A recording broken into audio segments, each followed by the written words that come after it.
Hello, I'm Kristy Wallace, and this is Suddenly I See, a podcast which explores the power of a positive mindset, gratitude, and love in changing your life for the better. Join me as I share the mind hacks, rituals, and choices that have helped me survive and thrive in the face of adversity to arrive at a point where suddenly I see what truly matters in this life. Let's get started.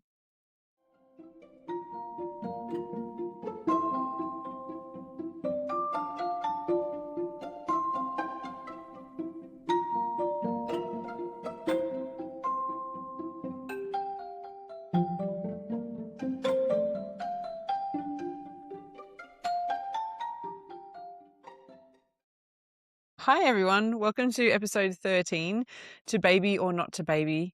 This one is quite a personal share for me, and I was torn, do I share it, don't I? But I feel like for people who have had a child with a disability, the decision to continue to grow your family is something that you take on differently than perhaps others who might have just planned to have, 4 kids and every child is healthy. So I thought it's worth sharing because it might help someone. At the end of the day, it's why I do what I do. So for us, we'd always thought we would have 3 children, and that was obviously before Paddy was diagnosed. And then once he was diagnosed, the world basically, we just paused on that because we were so overwhelmed with what we'd been handed with Paddy. And our focus was 100% on trying to get him through treatment and get him healthy and well.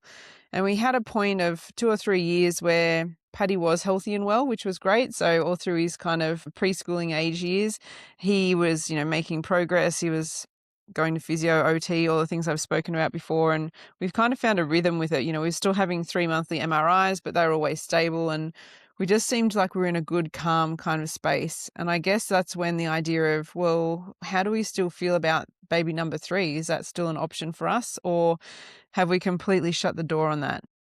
And it just seemed that we kept seeing, as you do when you start thinking about things, you see the babies everywhere. And we felt like, no, we still had more love in our hearts to give and more opportunity to grow our family. And so we decided we'd kind of, put it out to the universe. If it was meant to be, we'd try for, say, 6 months. And if it didn't happen after that, well, that was just our sign that it wasn't meant to be for us. And we were really fortunate that we fell pregnant with Alex basically straight away, which had never happened with our other kids. But obviously this guy was really meant to be part of our family. And so we were so excited about this idea. But once you then fall pregnant, it also brings up quite a lot of fears and anxieties. So one of my biggest ones was I'd seen a lot of mums in the chemo ward whose children were on treatment and they were heavily pregnant. And I just thought, I don't want that to be me. I don't want a child on treatment while, I'm pregnant. And a part of that comes from the fact that for both Audrey and Paddy, there was a lot of trauma around them when they were both babies. When Audrey was born, we had to go to Wagga for her. There was a few minor complications, but she was born in Wagga. And then 10 days after she was born, my dad actually fell out of bed and you couldn't believe, landed on pillows, but still managed to break a couple of vertebrae in his neck. And so 10 days after Audrey was born in Wagga, we got the call to go back to Wagga Hospital to say goodbye to Dad because he had a few other lung kind of breathing issues, and they thought now he's got this broken spine, laying flat and not being able to move is going to be a real issue for him in his breathing, and it's unlikely that he'll make it through this fall, let alone survive and be able to go to Sydney and have surgery and all of these things. So here I was, first time mum with this 10-day-old baby in the car back at Wagga, saying goodbye to my dad in the emergency room, thinking, what am I going to do? First time baby anyway, you're so overwhelmed.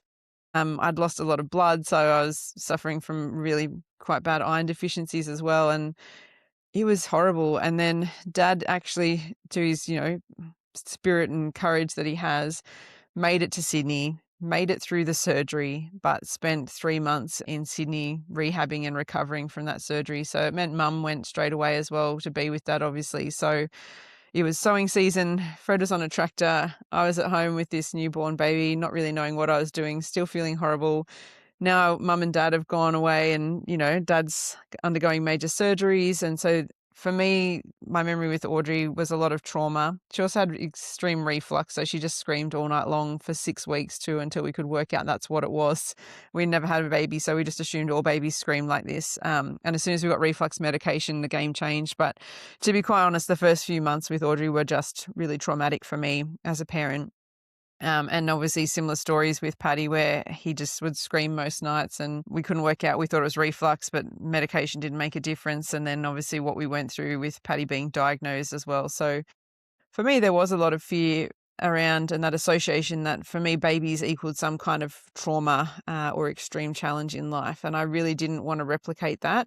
And I felt that was part of my idea for trying is, but maybe this baby will be different. Maybe we'll just get to really enjoy having this baby and soak in those early few months that in the past were so marred with trauma. So to know that we fell pregnant straight away and this was our opportunity to soak it in just made everything so positive. But at the same time, I could feel the anxiety around the reality that I'd lived through creeping back into. And this really kind of hit a climatic point when we went for our 12-week scans. For our other two babies, we didn't have our 12-week scan and we didn't do additional testing to find out if there was any genetic issues or disabilities, because we were very much of the opinion that whatever, the universe, God, whoever gifted us, we would love 100% regardless of that. And it was still very much the same with baby 3, but because we were so at capacity with Paddy as well, we felt that we at least needed to know what we were signing up for.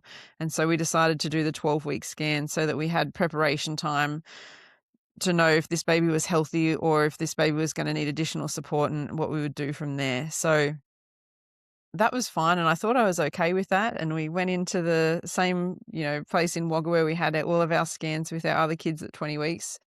And as we were sitting there, they were flashing up as, radiology places do with all their different scans they can do. And I was sitting there just looking at the screen and up pops this picture of an MRI of someone's brain. And I'm like, oh, yeah, brain MRI, that's we know them pretty well with Paddy. And the other challenge was that when Paddy was diagnosed, they asked us if the radiographers had seen anything when we had our 20-week scan, because Paddy's tumour would have been growing in utero. And so here I am now sitting in a room waiting to have a scan done for a baby, knowing that the last baby I had scanned actually had a brain tumor, but we didn't know it at the time and they couldn't pick that up. And I kept telling myself, it's not your story this time, it's a different baby. The emotion just overcame me and I burst into tears, and Fred looked at me like, what the heck has happened? And then just as this, starts to flow out of me, the lady comes out to say it's our turn to go in for a scan.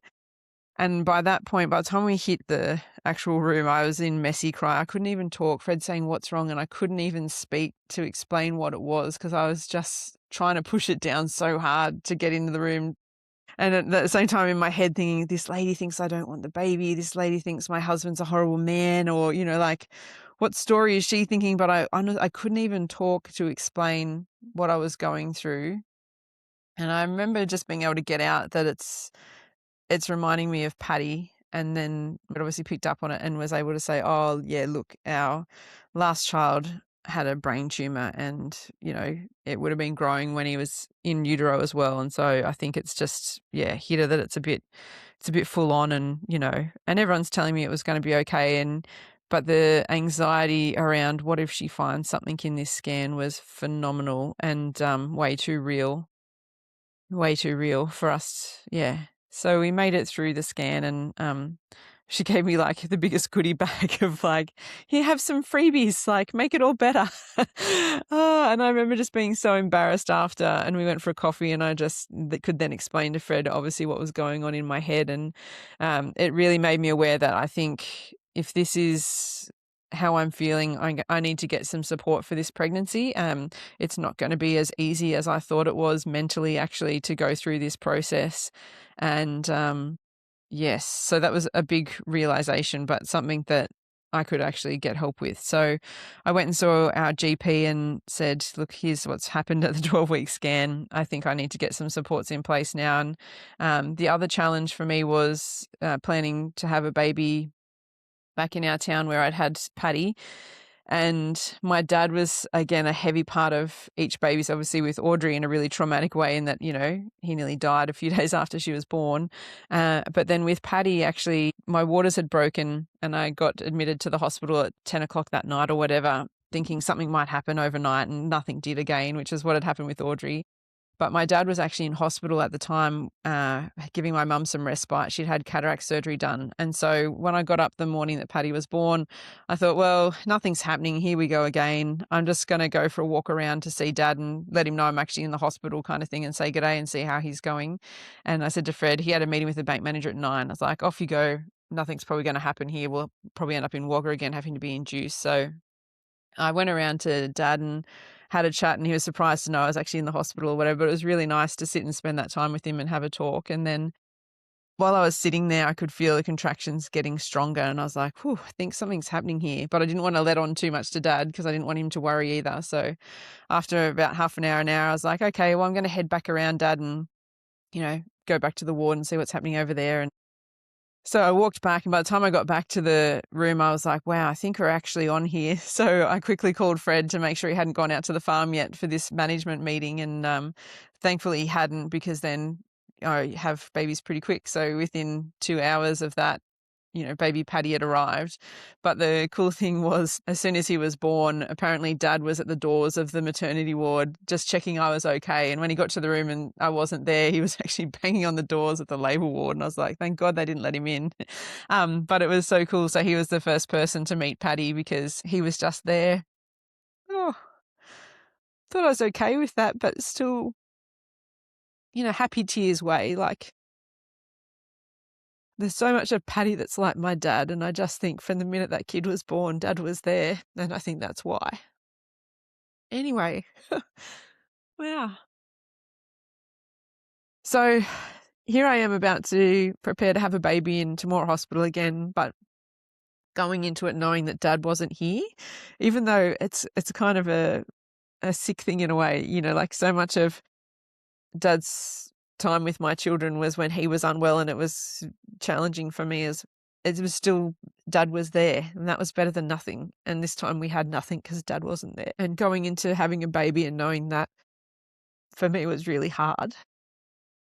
So I was able to get in to see a counsellor who probably not ideally worked out of the hospital. I was like, I'm trying to avoid going to this place because I'm worried about how I'm going to feel going back in there after all of the memories I have with Dad and with Patty and, life around hospitals. And here I am going to see the counsellor in the hospital, and maybe that should have been the red flag because it wasn't a great session. And I hadn't met with this lady before, but obviously they're trying to get to know you in 1 hour, so I feel like it's a tough gig for them as well. But after, a short little get to know you, she's asked the most triggering question, which was like, so how do you feel about the fact that your dad's no longer here? And I was like, oh, pretty horrible, actually. Because you're pregnant, hormones, everything's like 10 times wilder than it is in real life. So I fell apart pretty quickly and pretty heavily when she asked that question. And I was, trying to speak and choking down tears, and I got to that genuine ugly cry, and the look on this woman's face was just horror. I remember she said to me, she actually put her hand up and she's like, oh no, I think you need to stop crying, which I don't think a counsellor's ever told anyone except for this lady. And she's like, yeah, wow, that was a really big reaction. I'm thinking, no shit, what did you think was going to happen? Like, I've told you I'm here because I'm having a baby and I've lost my dad and I'm really upset about that, those two factors, and being in the hospital. And here I am in the hospital and you're asking me the triggering question, and now you're telling me I can't cry about it? And I remember her saying, like, you need to really just ease out the tears and the emotion on that. Like, you've let a lot out really quickly, and I think you need to just rein it in a little bit. I thought, this woman is not my woman. So that was the first and last session I had with her. But I knew that I still needed help. And so I was lucky that I see instead an amazing kinesiologist called Kim, who's in our town. And so I took it to Kim and I said, look, here's what's going on at the moment. I need some help. I need some strategies. And as Kim always does, she gave me amazing advice. And she explained that, again, it's just, our brains, when we enter a situation, look for stories. Where have I seen this before? Because it's part of that survival, right? If we go, oh, I've seen this issue before, I handled it this way and that way, I can problem solve the next thing. So it's actually a great skill, except for when your brain's memories are things that are, like I said, with my other two children, quite traumatic, or memories of, dad being passed away. And so she's like, you're going back to the stories that are there, which is, what your brain does, but that's not your reality. That is not your story on this journey with this child. So we've got to put in a circuit break here, and we've got to deal with that. And she gave the most beautiful analogy of unpacking your bag. So, when you prepare to go to hospital to have a baby, you always pack your bag to take with you that's got all the essential supplies in it. And she's like, you've got to you're also taking your emotional baggage with you into this baby. And so we don't want to take that bag. We want to leave that one at home, or we want to work through it. So she's like, send me the homework to go home and journal and go through and unpack my emotional bag around babies, around dad. And instead of focusing on what happened, my goal in this process was to focus on, what have I learned because of that? How have I become a stronger and a better person, though, because of all those things? And eventually, through journaling and unpacking that emotional baggage, I was able to arrive at a point where I was like, actually, you know what? I have so much more skills and knowledge going into this baby than I did with the other two. And I got caught off guard by what life threw me in those circumstances. But even if something gets if I get a curveball with this baby, I've actually got the skills to navigate that. I know hospital systems that I can, work my way around. I know the process. I also know how great hospitals are and the support they're going to give me while I'm there. So instead of looking at all of the challenges and the troubles, it became looking about, but what are the pros that you've got out of all of this experience? And I packed that wisdom in my actual bag this time, instead of dragging all the emotions with me. And that was such a powerful process, and it gave me the clarity to be able to move forward and go into this pregnancy and the birth with Alex, knowing that I was fully equipped and skilled and able to go through this process safely and find joy out of it too. And again, it's this idea of, you're going to let fear win, or you're going to choose love. And the whole reason we're having this baby is because we still had love to share and we still wanted to grow our family. And so instead of the fear, I'm going to focus actually on the love that we have to give. But at the same time, really important that I went through and actually processed all of those things. I know, again, with, dad not being there, we'd kind of decided before Alex was born that if he was a boy, and we didn't know if we're having a girl or a boy, I was actually 99% sure it was going to be a girl, based on two things. One, gut feeling, and two, a Vietnamese psychic on a bridge that told me in Vietnam that I would have 3 children. I'm sure she said it was like girl, boy, girl. So I'm like, I've got this in the bag. I've had advice from the Vietnamese psychic. I know what I've got here. And it turns out she was incorrect, and Alex was actually a boy. And I still remember when they handed him to me, they're like, oh, it's a boy. I'm like, no, it's not. It's a girl. And I was so strong in my conviction that it was going to be a girl that it really took me a while to process who I was holding. And it was like, this isn't the baby that we were going to have. This is what? That just took a lot for the penny to drop on that. But the beautiful thing in that, the fact that he was a boy meant that we could give him my dad's name, Stephen, as a middle name. And for me, that meant dad was part of this baby in some way. And that's all I needed, just the comfort of knowing that he was still in some way involved. And I remember going into it as well, I'd seen a lot of the number 111, which for those who are angel number fans, my dad always, when we were kids, used to point out angel numbers on the VCR. So whenever the clock time got to 11:11, he's like, look, 11111, or he'd always point them out. And so in particular, 111, when you look it up, one of its meanings is that there's a message coming from someone who's, passed over.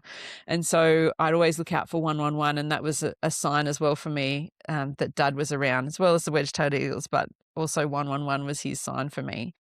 And so the coolest thing happened on the day that we were checking out of the hospital, and we hopped in the lift. I'm like, yep, we've got the pram, we've got all the gear. And as we left, I hopped in the lift, closed the door, and I was like, oh, what time is it? And I looked, and it was like 11 minutes past 1 and 11 seconds. So as you look at that on a digital clock on my wrist, all it said was 1111. Like, you couldn't get any more ones on a screen if you tried.